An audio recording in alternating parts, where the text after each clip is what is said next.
the night Henrietta Vos first heard her own name spoken. In the entrance hall of Ashford Park she understood, with a clarity that settled into her bones like winter cold, that she had made a terrible mistake in hoping. She had not hoped for much. She was 22 years old, the daughter of a clergyman who had died insolvent, the older sister of a girl of 8 who had no other protector in the world. She had hoped, simply, for a position that held. For walls between her sister and the November weather, for a household where she might teach in peace and remain unremarkable, and where Clara might grow straight and safe under the same roof. That was the full measure of what she had brought with her on the postchaise from Winchester. Her 2 trunks, and her careful expectations packed with equal neatness. The entrance hall of Ashford Park was 40 feet across, floored in pale limestone, with a staircase that rose in 2 wings toward a gallery she could not quite see. Ah! Candles burned in silver sconces along both walls. And there were 3 other people present when Edmund Ashford, Earl of Ashford, descended those stairs, his mother, Lady Dorothea, standing near the fireplace in grey silk, with her hands folded and her expression arranged for inspection. Croft, in black wool beside the door, and a solicitor named Mr. Peel, who stood apart near the window with a leather folder under his arm and the face of a man who expected to be thanked for something. Edmund did not look at her when he first came down. He spoke to his mother briefly, and then to Mr. Peel, and then he turned. He was 31, though he looked older. The way men look older when they have spent years holding their faces against something that keeps pressing. His hair was dark, his jaw set with the particular stillness of a man who has learned to keep his own counsel in rooms full of people.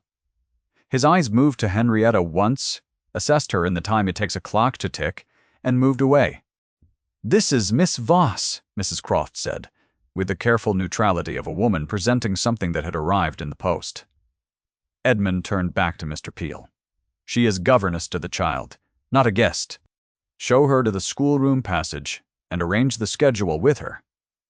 Tomorrow, it was not cruel, precisely. It was something more efficient than cruelty. And then he said the rest of it, the words she would carry for 3 years like a stone in her pocket, his voice level and directed at the middle distance above her left shoulder.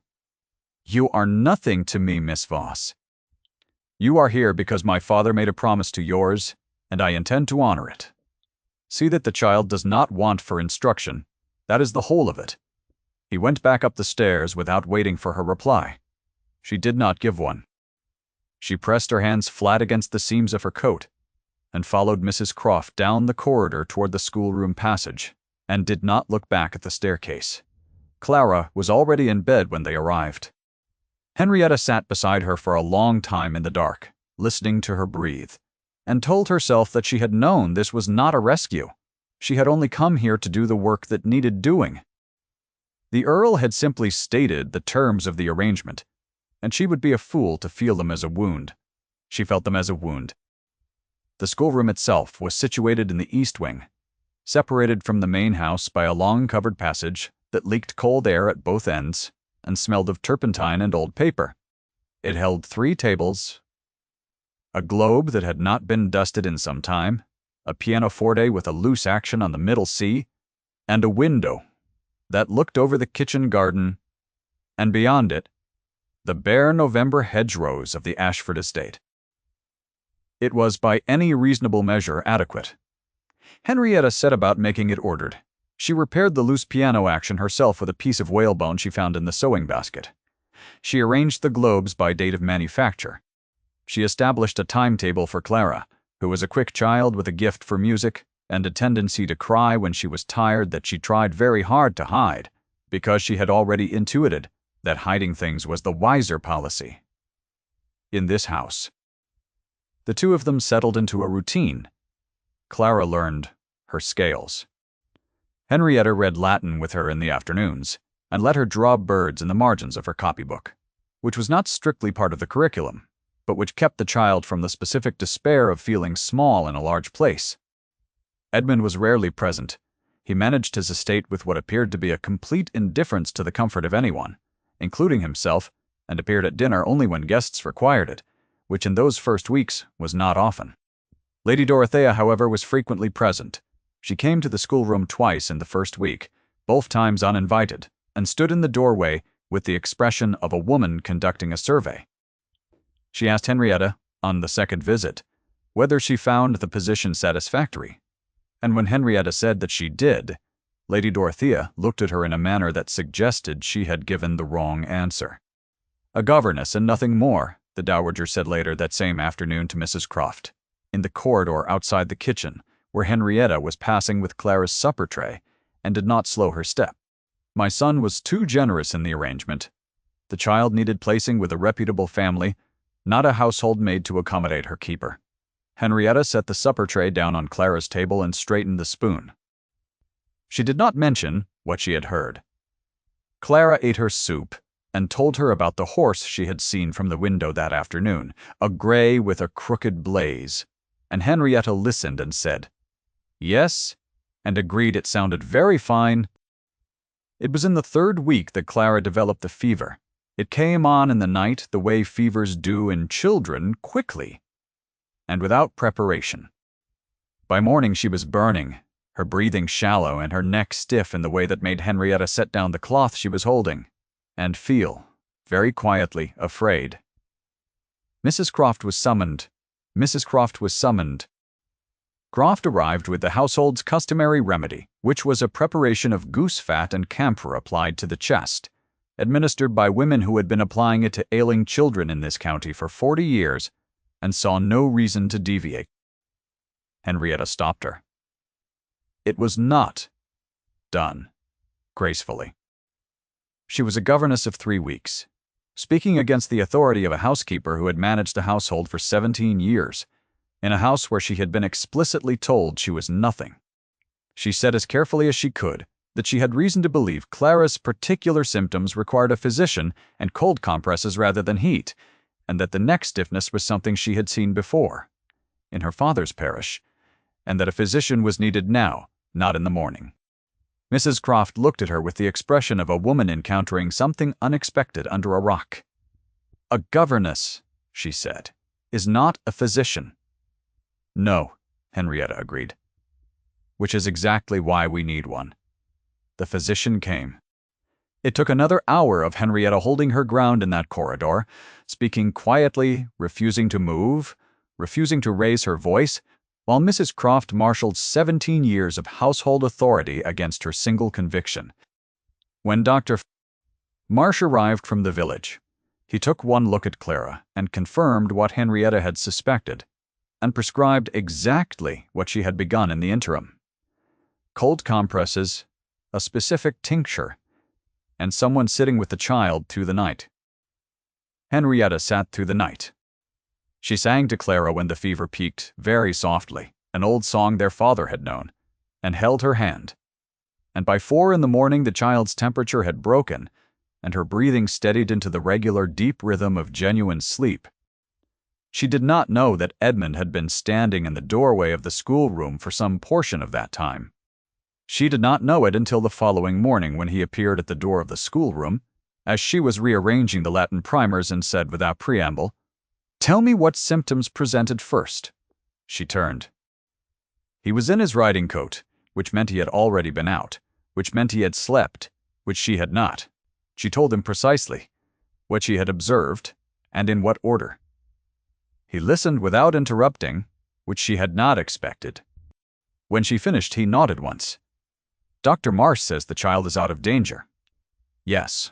He looked at her for a moment, and she had the sensation, peculiar and unwelcome, that he was seeing something he had not arranged to see. Then he left. He did not thank her. He did not mention Mrs.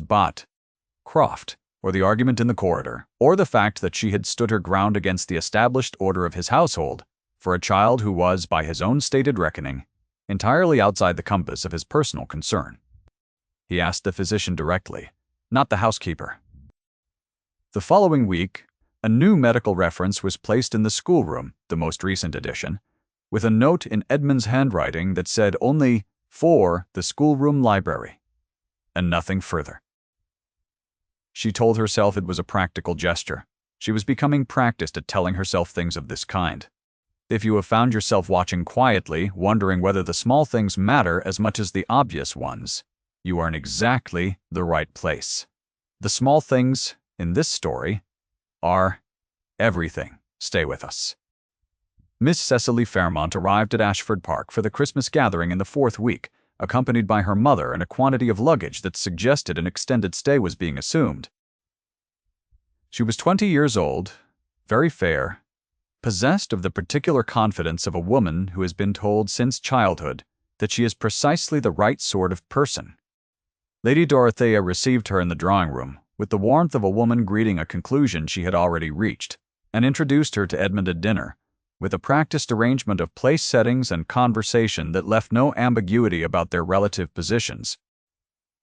Henrietta was not at dinner. Governesses ate in the schoolroom or occasionally in the housekeeper's room, which was warmer but required conversation with Mrs. Croft. She ate in the schoolroom and listened to Clara practice her scales, and did not think about the dinner. She was not entirely successful. A governess and nothing more, she heard again, this time from a housemaid who was repeating something Lady Dorothea had said to Miss Fairmont's mother during their morning visit, recounted to another maid at the bottom of the schoolroom stairs. Her ladyship says the arrangement was a charity. Really, the father owed debts all over Winchester. The girl was lucky to get a position here at all, given the family. The maid's voice carried up the staircase with the carelessness of someone who assumes the person being discussed is not within hearing. Henrietta closed the schoolroom door without making a sound. Clara looked up from the pianoforte. "Are you cold a little?" Henrietta said, and sat down at the table and opened a primer that she did not read for some time. It was in the East Gallery that she learned, without intending to, what Edmund Ashford carried with him. She had gone there on a Sunday afternoon in the 5th week to find a particular volume she remembered from the estate inventory, a natural history with illustrations she thought would please Clara. The East Gallery was long and quiet, its south-facing windows letting in low winter light, and its walls hung with portraits of the Ashford family in various configurations across several generations. She had been there perhaps 10 minutes when she noticed, at the far end of the gallery, a canvas that faced the wall. It was the only one. Every other portrait hung correctly, their subjects arranged in the composed attitudes of people who intended to be remembered. This one had been turned, deliberately, and from the back she could see only the gilt frame and the stretcher. She was standing in front of it, at a respectful distance, not touching it, when she heard him. Edmund had come in from the corridor door at the far end, and he stopped when he saw her. And for a moment, neither of them spoke. He looked at the portrait's back, and then at her, and his face did something she could not name, something that moved beneath the surface, and then was still again. "I beg your pardon," she said. "I was looking for a natural history volume. I will leave." "You need not leave." He said it flatly, as if the words cost him something. She stayed where she was. He walked to the window, put his hands behind his back, and looked out at the frozen garden. The light fell on the side of his face and made him look, briefly, like something that had been left out in the cold for a long time.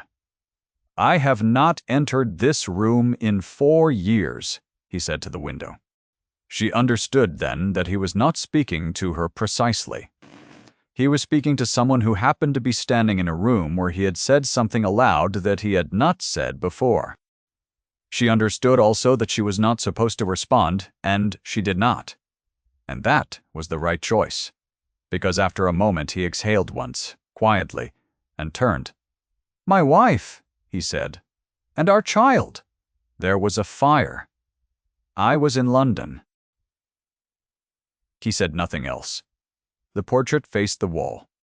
She thought of a man returning to an estate from London, and finding something irreversible waiting, and she thought of how a person carries that. Not outwardly, not loudly, but in the particular set of a jaw, and the care with which they hold every subsequent decision, as if they are trying to prevent the next disaster by force of personal discipline alone. She found the natural history volume and left the gallery. She did not look at the turned portrait again, but she felt it at her back all the way to the door. The betrothal dinner was held on a Friday, with 30 guests in the second week of December. Henrietta knew of it through Mrs. Croft's arrangements. The extra footman hired in from the village, the silver polished, the dining room set with a full Ashford service for 30 covers. She knew of the guest list because Mr. Stain. Peel arrived from London 2 days before, with his leather folder and his expression of professional readiness, and was closeted with Edmund for an hour in the library. She told herself she understood nothing. She had understood, she told herself, from the beginning. Lady Dorothea stopped her in the corridor that afternoon, as Henrietta was returning from the kitchen with Clara's afternoon tea tray. The dowager was in her good afternoon dress, the one with the Brussels lace, and she had Cecily's card of morning calls in her hand, and she held it in the manner of someone laying out a finished piece of work. "My son has decided," Lady Dorothea said pleasantly. "You will wish to know that the arrangement we discussed regarding the child's wardship will continue under the new Countess's supervision. Your position here will, of course, be reconsidered in due course." She paused with the precision of a woman who has calculated exactly how long a silence needs to be. A governess, and nothing more, has never been what this household required. For the long term, Henrietta looked at her, holding the tea tray level. "I understand, my lady," she said. That was all she said. She carried the tray upstairs and poured the tea, and sat with Clara while she practiced and did not allow herself to think about the gallery, or the natural history book, or the morning he had come to ask her directly about Clara's fever, as if her answer had been the one he was looking for. She had misread it. She had allowed herself to misread it. Which was worse? The dinner proceeded. She heard it from the schoolroom, the distant sound of 30 voices, the creak of the floor above, the carriages coming and going in the courtyard below. She played scales with Clara until 9, when the child fell asleep at the table and had to be carried to bed, and then Henrietta sat alone at the pianoforte and played the old song her father had known, very quietly, until the house went still. At 11 o'clock she began to write a letter to her father's cousin in Dorset. The notice came 4 days later, a formal letter from Mr. Firsofterster. Peel on behalf of the Earl, offering her a fortnight's notice and a paid passage by post-chaise to Bath, where a relation of her father's family had been located, a Mrs. Brate. Partridge, who was elderly and lived quietly, and had indicated she was willing to receive her. The letter was precise and not unkind, and told her nothing she had not already told herself. She folded it and put it in the small box that held Clara's music book, the one with the child's name on the cover, in Henrietta's handwriting, and then she took it out again, because it did not belong there. She packed her trunks in the manner she had mastered over years, of being a woman who moved when she was told to move. She packed carefully and completely the way a person packs who intends not to return. On the morning of her departure, Clara gave her the music box. It was a small thing, made of rosewood, with a brass mechanism inside that played the first bars of a Haydn minuet. Their father had given it to Clara when she was 5, and Clara had kept it wound and playing for 3 years, as if the sound itself were a kind of continuity. She pressed it into Henrietta's hands with both of her own, and held on for a moment longer than she needed to. "You will write," Clara said. It was not a question. She was 8 years old, and she knew the difference between assurances and facts, and she asked for the fact. "Every week," Henrietta said. Every week without fail, she carried the music box down the stairs. In the entrance hall, the same pale limestone, the same silver sconces, a cold gray morning through the window. She stopped for a moment because she was human, and she was 22 years old, and she had tried. She had tried to do nothing more than the work, and she had somehow failed at even that. She set the music box down on the entrance hall table because she could not take it from Clara. Not the one thing Clara had kept wound for 3 years, and she thought she would leave it there for Mrs. Croft to return. She did not see Edmund. The post-chaise was waiting in the courtyard. She got in, and the driver set off, and the gates of Ashford Park closed behind her, on a morning cold enough to see her breath inside the carriage and she sat with her hands folded in her lap for the 4 hours it took to reach the main road, and told herself that she was 22 years old and she was still standing. Edmund came down the stairs, 20 minutes after the post-chaise had gone. Mrs. Stay. Croft found him standing in the entrance hall, looking at the rosewood music box on the table. And she said nothing, because she was a woman of 17 years' experience in this house, and she knew when a man had arrived somewhere too late, and was only beginning to understand what that meant. He picked up the music box. He said nothing to Mrs. Croft. He went back upstairs. He did not, as it turned out, announce the betrothal to Miss Fairmont. Mr. Mystery. Peel was summoned again, with his leather folder, and a different set of documents was prepared, and the Fairmonts' carriage left Ashford Park 3 days before Christmas. Lady Dorothea received this development in her sitting room with the expression of a woman who has discovered that the world has not, in fact, been corrected to match her understanding of it, and said nothing to her son that was preserved in any account Henrietta later heard. But Henrietta did not hear any of this, because she was in Bath, in 2 rooms on Milsom Street, teaching piano to the daughters of men who could afford pianos, which in Bath in 1812 was not a negligible number. She taught 6 days a week. She wrote to Clara every week, as she had promised. And Clara wrote back in the careful handwriting of a child who has been well taught, and the letters were the thread that kept Henrietta connected to everything she had left behind. She settled, as she had always settled. She told herself that settling was a skill, and she had it. She did not know that Edmund had written to a relation of her father's family in Winchester in February of 1812 and received no answer. She did not know that he had written to a solicitor in Southampton in the summer of that year, or that he had made enquiries through Mr. Peel of various households in the south of England, following the logic of Henrietta's family connections, the way a man follows a river upstream when he knows the source must exist somewhere. She did not know about the winter of 1813 when 2 addresses in Surrey proved wrong, or the spring of that year when a letter to her father's cousin in Dorset finally produced a response that said only that Miss Voss had gone to Bath. She did not know any of it. She was teaching the Misses Langdon their arpeggios on a Wednesday afternoon in late October of 1814, when the assembly rooms at Bath held their regular weekly gathering, and she was engaged to accompany the elder Miss Langdon at the pianoforte for the evening's performance, because the girl had a passable voice, and her mother had engaged Henrietta to make it seem better than passable, which was the most honest description of Henrietta's professional role she had ever encountered. The assembly rooms were full. Bath, in autumn, drew the convalescent and the retired, and the families who had not quite made London, and the rooms that night held perhaps 150 people, candlelit, warm with the press of bodies and the specific animated noise of a provincial social occasion taking itself seriously. Henrietta sat at the instrument in the corner, turned slightly away from the room, as was correct. She was 25 now, and 3 years of quiet work had settled something in her face that had not been there before, a quality of composed attention that some people mistook for contentment, and which was, in fact, something she had simply decided to accept. She was midway through the introduction to Miss Langdon's second piece when she felt the room change. She could not have explained it precisely.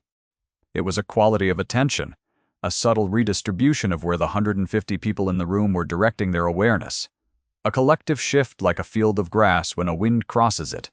She kept playing. She did not look up. Then she heard Lady Dorothea's voice, not clearly enough to hear words, clearly enough to recognize it. The particular register of a woman accustomed to speaking in rooms that listen.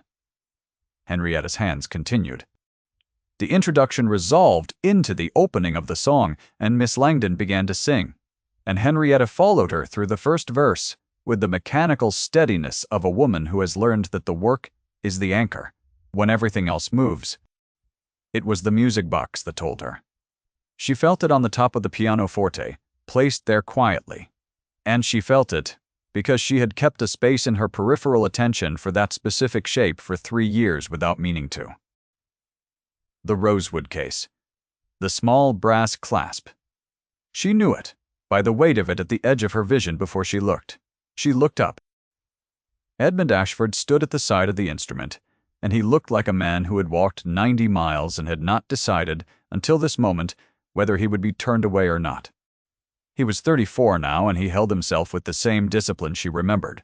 But something in it had shifted, the way ice shifts in a river when the season turns. Not breaking yet, but no longer entirely fixed. The room was watching. She was aware of it without looking. She was aware of Lady Dorothea and Miss Fairmont somewhere near the far wall, and she was aware that the music was still happening, and she was still playing because Miss Langdon was still singing, and abandoning a pupil mid-verse was not something Henrietta Vos did. She finished the song. She played the final bars with complete attention, the way she did everything.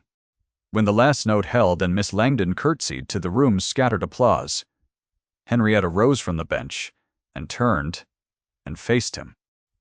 He said to the room in the level voice he had always used and which had never once in 3 years left her memory, "I owe Miss Vos a public accounting." The room was very quiet. 150 people arranged themselves into the attentive stillness of people who understand they are witnessing something that has been a long time coming.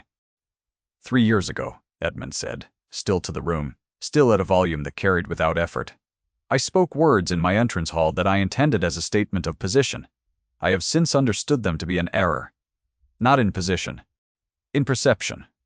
He turned, now so that he was speaking to her and to the room simultaneously, the way a man speaks when he has decided to let there be no private version of what he is saying. Miss Vos is not nothing to me. She has never been nothing to me. I spent 3 years determining that this was true, and I find that it is. And I should like her to know it in the same company that heard the original statement, if it is possible to arrange. He looked at her.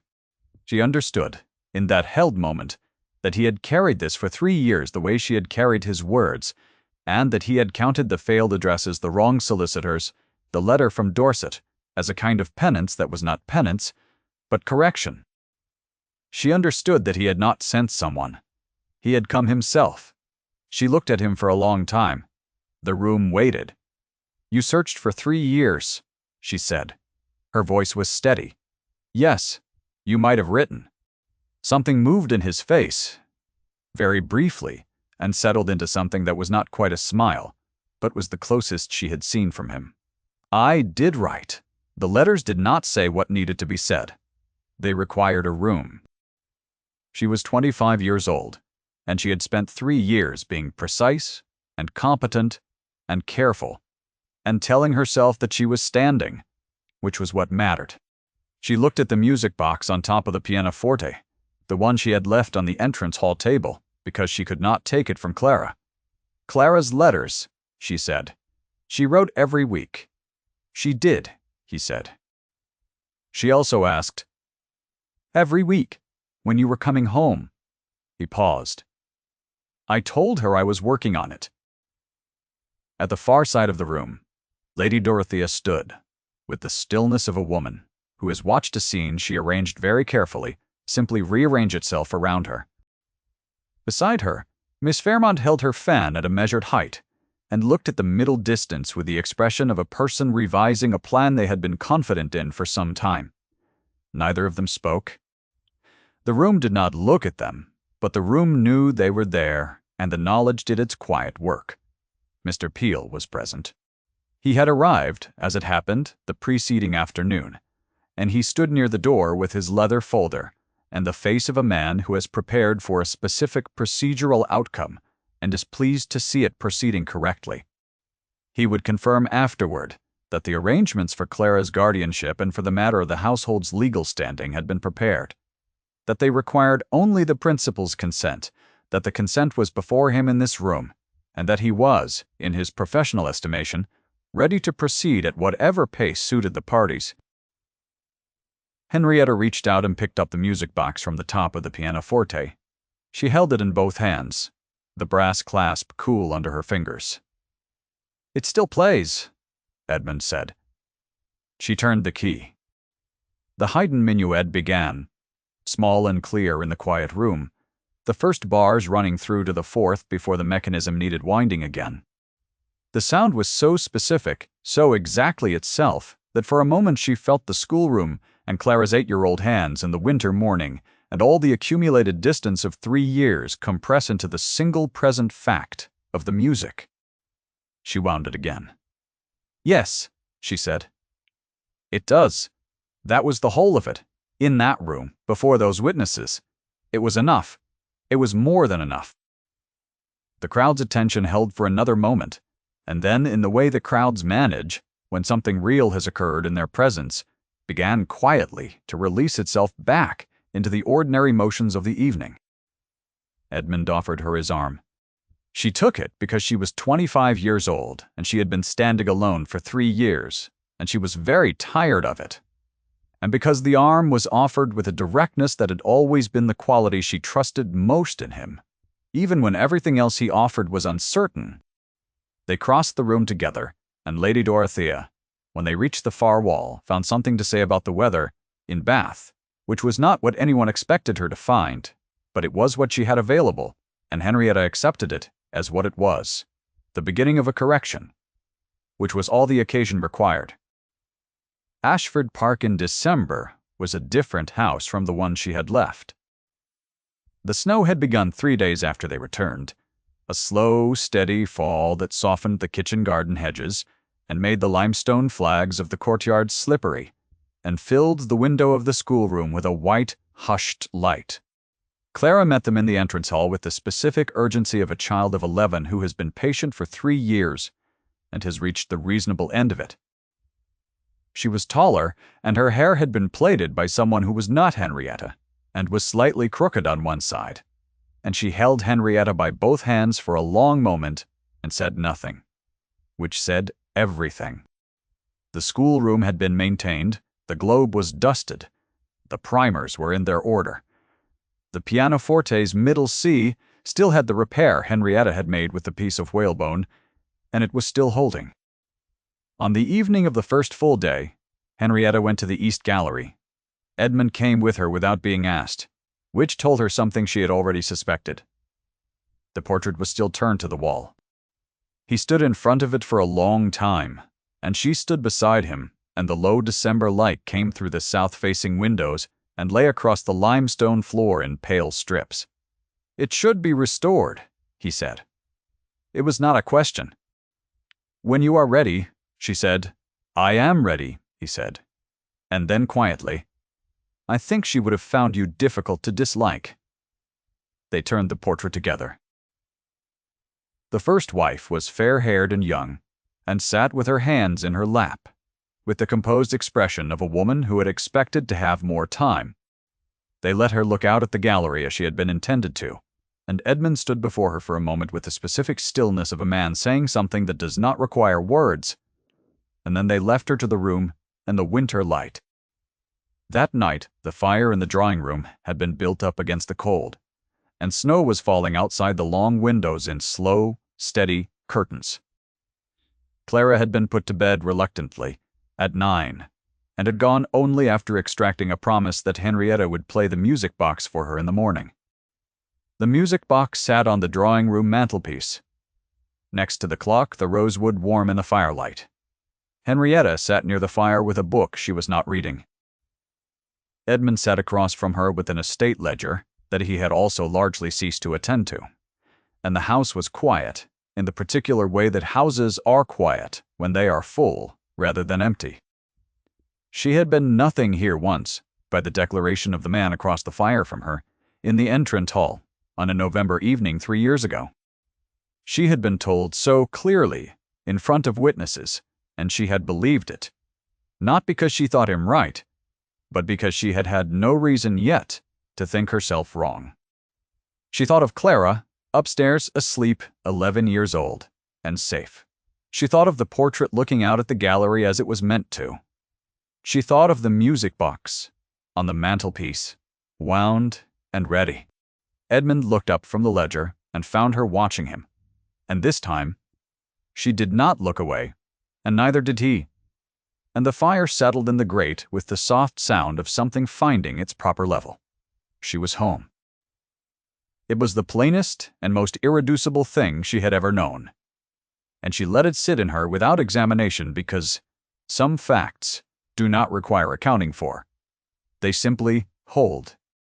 If Henrietta's story moved you, leave a word in the comments about the moment that stayed with you longest. Stories like this one about quiet worth and long waiting, and the people who come back with proof, deserve to be told slowly.